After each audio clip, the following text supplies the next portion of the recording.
A woman in a wheelchair was gang raped by 5 migrants. This went on for several hours, and when she was finally set free, the first thing she did was call the police. The suspects were called in for a hearing, but were shortly released out of custody. The investigation continues, but the prosecutor didn't think there was enough basis in the victim's accusation to keep them locked up. Despite the fact that she has documented injuries, his reasoning is that the woman's story isn't robust and that she didn't fight back enough. Yeah, of course she didn't. She's in a wheelchair. And they took that wheelchair away from her before they started raping her. And she clearly said no each and every time a new migrant went for her. What else could she have done? Eventually, she just gave up and focused on getting out of there alive, which is the typical reaction, even with non-handicapped women. Most victims freeze up due to fear. They don't try to escalate the situation with violence. And her defense lawyer had this to say to Nyheter Idag. Unfortunately, victims of crime will find themselves in a worse position if they didn't shout, scream, fight, scratch, or bite. And partly because of her handicap, she isn't physically strong enough and mobile enough to have been able to escape. My client also became paralyzed due to fear. The current legislation in Sweden doesn't take into consideration the science on rape. The law puts ridiculously high demands on women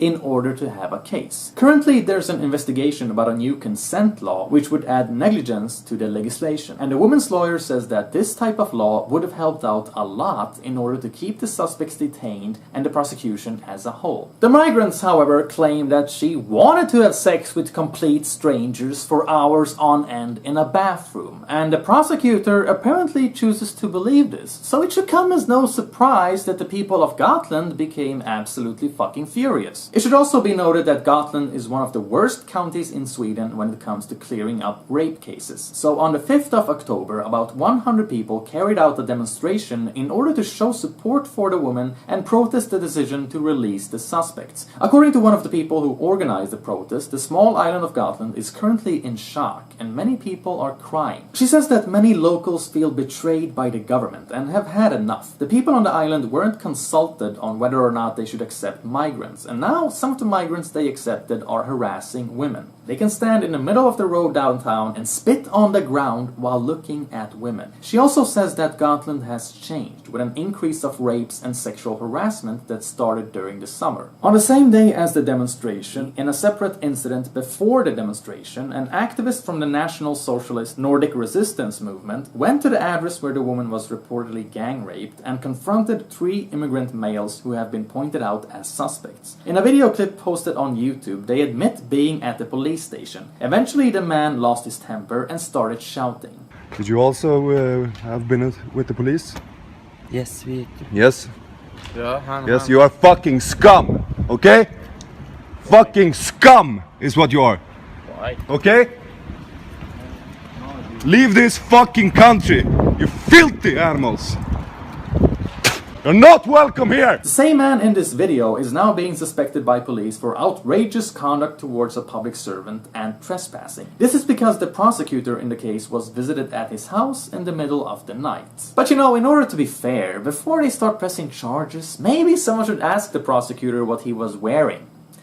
And if he fought back enough. In addition to this, the investigator, police, and the suspects have also been threatened. So the suspects have received police protection and are currently not residing in Gotland anymore because of the threat against them. Which technically means they are free to go somewhere else in Sweden and rape again. Since then, the situation has supposedly escalated, and now special units have been sent in from Stockholm to keep the locals in check and help out with the investigation. They were also expecting a new demonstration to take place. So even with the lack of resources that the police has, they still managed to muster up 60 extra cops. The establishment are spending more resources keeping angry Swedes in check than they do locking away rape suspects from the rest of society. And yet, the establishment gets surprised at all this anger.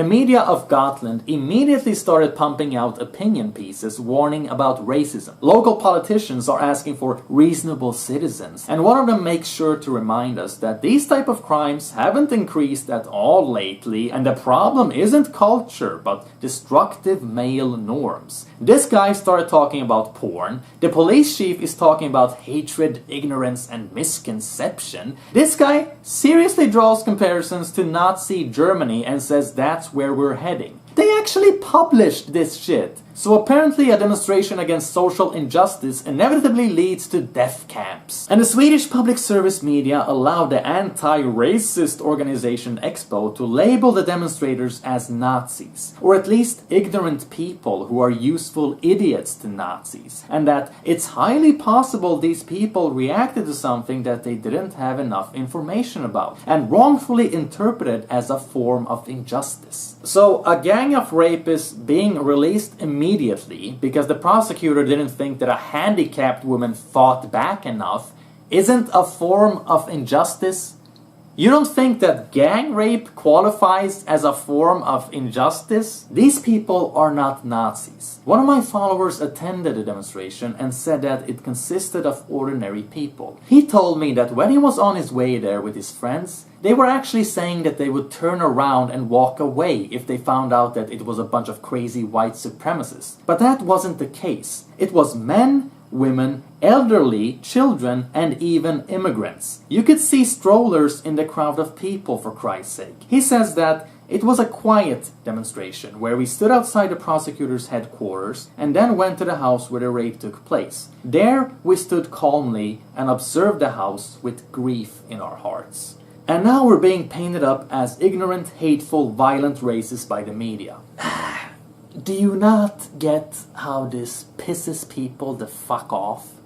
Ordinary people aren't even allowed to react to injustices without being suspected. When are you gonna realize that there is no innate conflict between opposing racism and wanting to decrease immigration? Just because you want social stability and a reasonably sized influx doesn't mean that you hate brown people on an individual basis. If anti-racism means taking in way more people than you can handle and not punishing people properly when they commit crimes, then you shouldn't be surprised if people eventually start thinking that racism is a good thing. People who are angry aren't even allowed to do a peaceful protest without the mass media labeling them as Nazis. And then you get surprised at the idea that concerned citizens could become radicalized. It's not smart to label angry and frustrated people as Nazis, especially not when they have valid reasons to be angry. Shallow labels don't change the reality. All that accomplishes in the long run is pushing angry people out of society.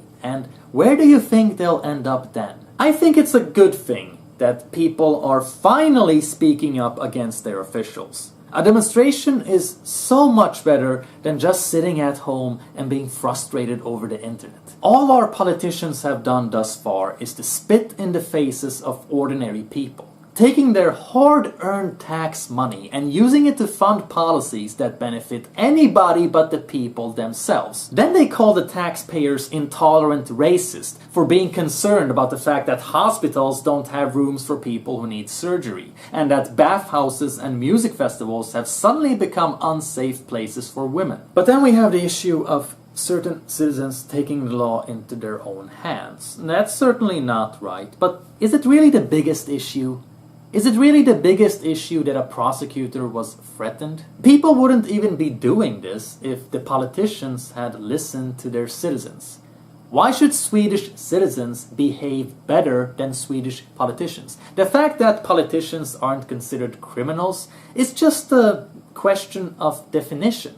Their actions are certainly immoral to the highest degree. But of course people shouldn't take the law into their own hands. I mean, just look at this. An asylum house got their window smashed because of the rape. This isn't even the same house as where the rape took place. These are innocent people who have nothing to do with the rapist. We're talking families who don't do any crime. They don't deserve to be punished for something they didn't do. And it is true that dumb, hateful racists are trying to capitalize on this issue and turn it into a debate about racial purity.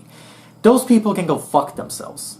Because all they're doing is making it harder on ordinary citizens who want to protest for the right reasons. During an interview with the leading figure of the protest movement, she said that the racists are a minority that the majority of protesters are just laughing at. Because it's so obvious that they just want media attention, and the majority of protesters are just ordinary people. Meanwhile, the mainstream media is doing everything they can to associate the demonstration to Nazis. She refuses to give interviews to them for this reason and only agrees to speak with alternative media outlets. And the same left-wing feminists who accuse Nazis of trying to capitalize on this rape are capitalizing on it themselves. The left is no better with their attempt to kidnap this issue and turn it into something else. Now the Feminist Party and the Left Party have organized a demonstration against racism.